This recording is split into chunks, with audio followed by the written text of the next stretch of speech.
আপনি কি চান যে কোনো নির্দিষ্ট মানুষ আপনাকে ভালোবাসুক বা আপনার প্রতি তার মনে মায়া তৈরি হোক? হতে পারে সে আপনার জীবনসঙ্গী, আপনার মা বাবা কিংবা আপনার কোনো আপনজন। যে কেউ আপনাকে ভালোবাসবে এবং আপনার প্রতি তার মনে গভীর মায়া তৈরি হবে যদি আপনি পবিত্র কোরআনের এই ছোট্ট দোয়াটি মাত্র কয়েকবার পড়তে পারেন। আর কখন, কিভাবে এবং ঠিক কতবার এই দোয়াটি পড়তে হবে তা আপনারা এই ভিডিওটি একদম শেষ পর্যন্ত দেখলেই বুঝতে পারবেন। ভিডিওটি একটুও টানবেন না, কারণ এই আমলটির সাথে এমন একটি গোপন ট্রিক্স বা শর্ত জড়িয়ে আছে যা না জানলে আমলটি কিন্তু মোটেও কাজ করবে না। তাই ভিডিওটি মনোযোগ দিয়ে শেষ পর্যন্ত দেখতে থাকুন। প্রিয় ভাই বোনেরা, আমরা মনে করি মানুষের মন জয় করতে হলে হয়তো অনেক তোষামত করতে হয় কিংবা পেছনে পেছনে ঘুরতে হয়, কিন্তু আসল সত্যটি হলো মানুষের অন্তরের চাবিকাঠি কিন্তু একমাত্র মহান রব্বুল আলামিনের হাতেই। তিনি যখন চান তখন শত্রুর মনও মোমের মতো গলে যায়। পবিত্র কোরআনে আল্লাহ তাআলা এ বিষয়ে একটি চমৎকার সমাধান দিয়েছেন। সূরা মারিয়ামের ৯৬ নম্বর আয়াতে মহান আল্লাহ তাআলা ইরশাদ করেছেন, ইন্নাল্লাযীনা আমানু ওয়া আমিলুস সলিহাতি সায়াজআলু লাহুমুর রহমানু উদ্দা, যার অর্থ নিশ্চয়ই যারা ঈমান আনে এবং সৎ কাজ করে দয়াময় আল্লাহ তাদের জন্য মানুষের হৃদয়ে পারস্পরিক ভালোবাসা সৃষ্টি করে দিবেন।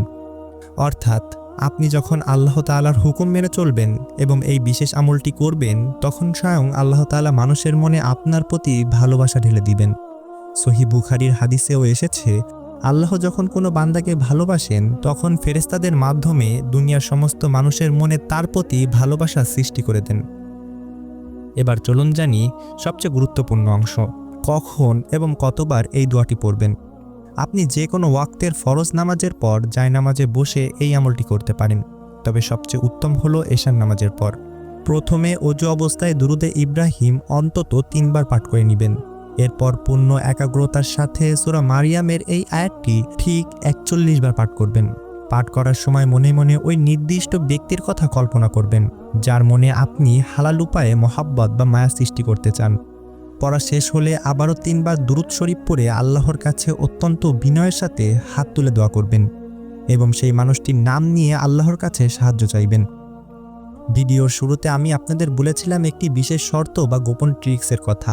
সেই শর্তটি হলো, এই আমলটি কিন্তু কোনো হারাম বা অবৈধ সম্পর্কের নিয়তে করলে কোনোই কাজ হবে না, বরং উল্টো গুনাহ হবে। আমলটি কেবল স্বামী স্ত্রীর ভালোবাসা বৃদ্ধি, পরিবারের অবাধ্য কোনো সদস্যের মন জয়, মানুষের সাথে সুসম্পর্ক তৈরির মতো নেক বা হালাল মকসুদে করতে হবে। আর দ্বিতীয় গুরুত্বপূর্ণ শর্ত হলো, এই আমলটি চালাকালীন সময়ে আপনাকে অন্তত ৫ ওয়াক্ত নামাজ জামাতের সহিত আদায় করতে হবে এবং মিথ্যা কথা বলা থেকে সম্পূর্ণ বিরত থাকতে হবে। আপনি যদি টানা ৭ দিন পূর্ণ বিশ্বাস নিয়ে এই আমলটি করতে পারেন, আপনি নিজেই অনুভব করবেন যে মানুষের মন আপনার প্রতি নরম হচ্ছে। আল্লাহ তাআলা আমাদের সবার মনে একে অপরের প্রতি সুসম্পর্ক ও খাঁটি ভালোবাসা তৈরি করে দিন। আমিন। প্রিয় ভাই বোনেরা, ভিডিওটি যদি আপনার ভালো লেগে থাকে এবং আপনি মনে করেন এর মাধ্যমে কারো উপকারও হতে পারে, তবে একটি লাইক দিন এবং ভিডিওটি দ্রুত শেয়ার করে দিন। আর আপনি যদি আমাদের চ্যানেলে নতুন হয়ে থাকেন এবং এমন আরও শক্তিশালী ও জীবন ঘনিষ্ঠ ইসলামিক আমল নিয়মিত পেতে চান, তবে এখনই চ্যানেলটি ফলো অথবা সাবস্ক্রাইব করে আমাদের পাশে থাকুন। দেখা হবে পরবর্তী ভিডিওতে। আসসালামু আলাইকুম ওয়া রাহমাতুল্লাহ।